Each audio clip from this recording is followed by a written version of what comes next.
आदमपुर उपचुनाव के नतीजों का ऐलान होने के बाद भी इस सीट को लेकर सियासी सरगर्मी थमने का नाम नहीं ले रही। एक और जहां इस सीट पर मिली हार के बाद कांग्रेस प्रदेश अध्यक्ष उदय भान और आदमपुर से उम्मीदवार रहे जयप्रकाश ने प्रेस कॉन्फ्रेंस के माध्यम से खुलकर किरण चौधरी और कुमारी शैलजा के चुनाव में नहीं आने पर सख्त लहजे में सफाई दी। साथ ही जयप्रकाश ने कुलदीप बिश्नोई पर चुनाव में गुंडागर्दी और दलितों एवं पिछड़ों पर हमले का भी आरोप लगा दिया। इसके जवाब में दूसरी ओर भव्य बिश्नोई ने हिसार में जीत के बाद अपनी पहली प्रेस कॉन्फ्रेंस में जयप्रकाश और भूपेंद्र सिंह हुड्डा पर जोरदार हमला बोला और इतना ही नहीं, उन्होंने तो भूपेंद्र हुड्डा को हिंसा का दूसरा नाम बता दिया। साथ ही उन पर जाट आरक्षण आंदोलन के दौरान तबाही और गुंडागर्दी मचाने जैसे संगीन आरोप भी लगा दिए।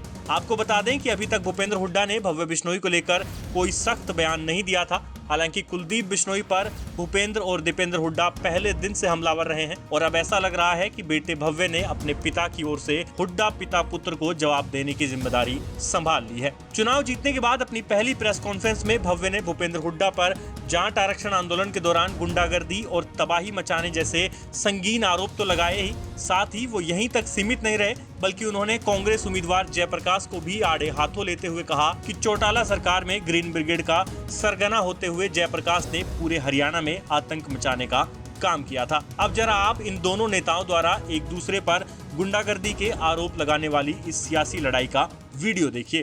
काउंटिंग तंत्र के बाद जयप्रकाश के ऊपर हमला हुआ। उन्होंने साफ तौर पर कहा है कि हमला जो है कुलदीप बिश्नोई उनके अनुयायियों ने करवाया है और एक जाति विशेष का भी नाम उन्होंने लिया कि उन्होंने किया। इस पर आपकी क्या प्रतिक्रिया रहेगी? आदमपुर की जनता सभ्य है और बचौरी भजनाल परिवार के समर्थक बहुत ही शांतिप्रिय लोग हैं।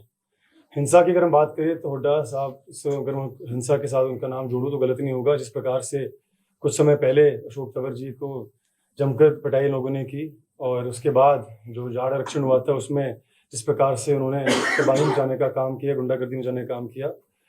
असभ्यता की बात करें, गुंडागर्दी की बात करें तो ये दोनों शब्द मैं कहूँगा जयप्रकाश जेपी जी के पर्यायवाची शब्द है तो गलत नहीं होगा।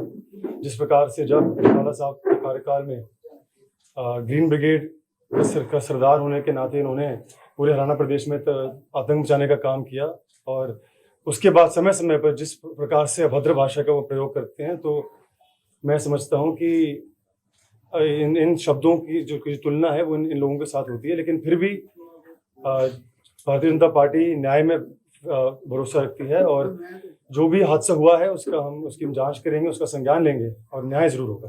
खैरमपुर में जो धरना प्रदर्शन चल रहा है बच्चों का, उसको लेकर आप क्या कहेंगे सर? और ये भी कहना है कि 6 तारीख को उनके टेंट तक भी जला दिए गए थे किन्हीं शरारती तत्वों के द्वारा। उसका हम संज्ञान जरूर लेंगे। और शिक्षा की अगर आपने बात की, स्टूडेंट्स की बात करी, तो शिक्षा को लेकर भारतीय जनता पार्टी चौधरी भजनाल परिवार बहुत गंभीर है और जो मांगे, जायज मांगे हमारे हल्के की है, खैरमपुर गाँव की, उनको पूरा करने का हम काम करें। मैंने बड़ौदा इंचार्ज में ही था।